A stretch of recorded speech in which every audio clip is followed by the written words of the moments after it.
Hello and welcome to the Animal Enrichment Workshop. Today I'm going to be showing you just how cheap and easy it is to make your very own snuffle mats for the animals in your life. So let's get into it. Alright, so here we are with our very few and simple resources to create our snuffle mat. So for the actual snuffle mat, all we require is some polar fleece. I've got three colours, obviously, pink, blue and black.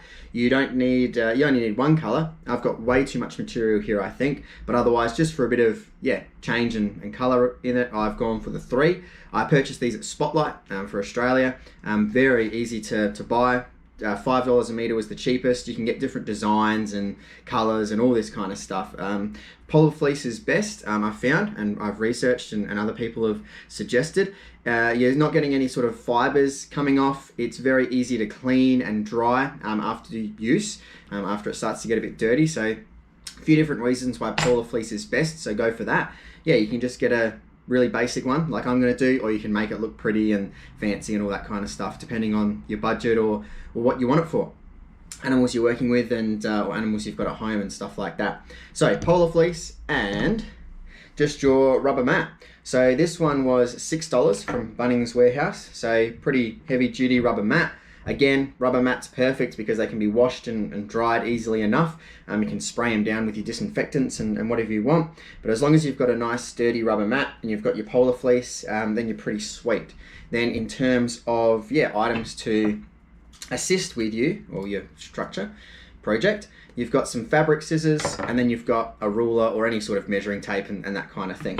So with the polar fleece, I'm going to want to cut about 20 centimetre long lengths. So that is about 20 centimeters long, like that, because when you do cut them and you poke them through, you want it to have a bit of a shaggy effect. Too little and the food isn't going to hide in there too well. Too long, it might make it more difficult. You better to start off with a medium-sized one, but you can make it really long. I think it might get a bit out of hand the longer and longer you get, but I think it will also create a real dense fibrous effect to hide items further under. Obviously if they're the fibers or the polar fleece, folding over more and getting more of a knotting and that kind of stuff is going to make it a bit more difficult, potentially more engaging for animals that require that.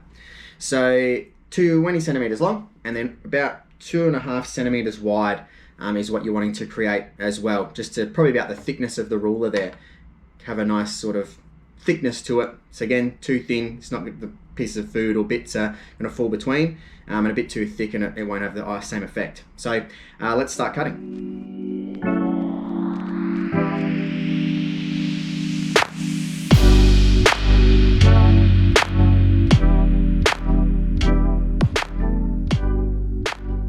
Cool, and now we have got our three colours. Obviously, once you've cut up enough of whatever you need, this isn't going to be enough, I don't think, but I'm just going to start as an example. So you get your strips, and for every little sort of line there is between the holes, you're going to be filtering through a colour. I'll start on the edges actually. So yeah, even it out, and then you do 2 knots, nice and tight, like so. And so that's not going to come undone too easily. And then you've got about, that much fluffiness. And then, do it all the same color, do it different colors, patterns, all that kind of stuff until you've got every little strip between those holes done. And so we better get started.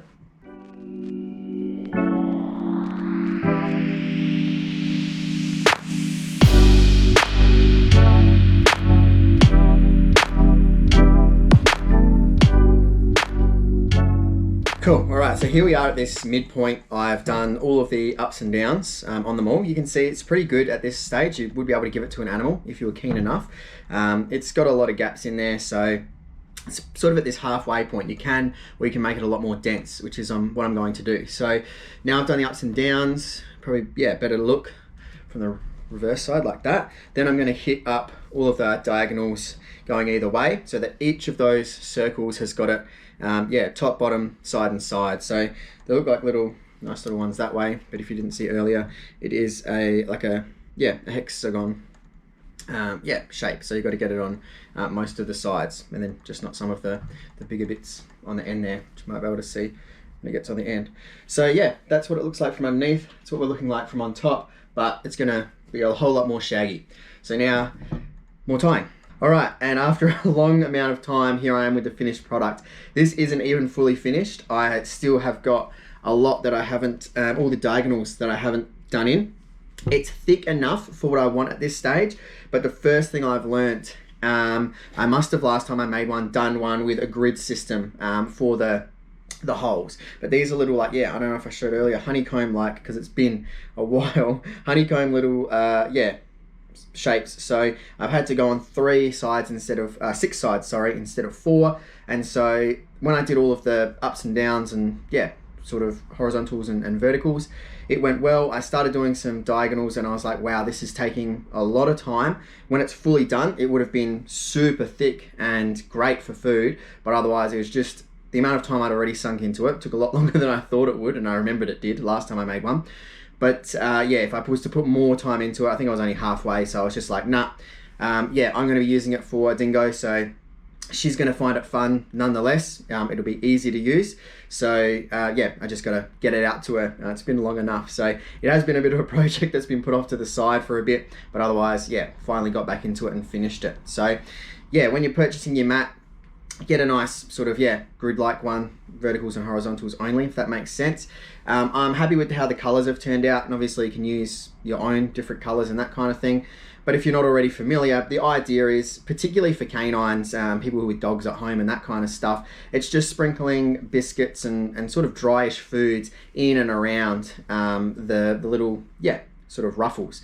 And so they snuffle around, as the name suggests, with Snuffle Mat, looking and sniffing, finding the different treats. So if you do use any sort of foods that dirty it, or the dogs dirty it just in general use, or whoever you're using it with, the fleece is perfect because it's very good and easy to wash, and then it's a very quick drying fabric as well. So you can just wash it, chuck it out, it'll be good to go, and it should last a relatively long amount of time depending on who you're using it for, and as an individual how they are reacting and using it, really. If they're a bit of a tough user, then it might not last as long, obviously. So as always, probably best to observe, but then again, that's all up to you. All of that safety stuff is on you guys. Observe, make sure that the animals are using it in a safe manner, they're not eating the fabric and that kind of thing. But finally done, very easy. What is that? 2 different types of materials, the fleece and then the rubber mat, and then you just need some scissors, fabric scissors and stuff like that, and you're good to go. It's too easy, very easy to make, very cheap. It's kind of therapeutic as well, as you're tying all of the knots together. So get it around the animals that you live and or work with. Very cool one to do. And until next time, thank you very much for watching, much appreciated. Happy enriching, and until next time, bye.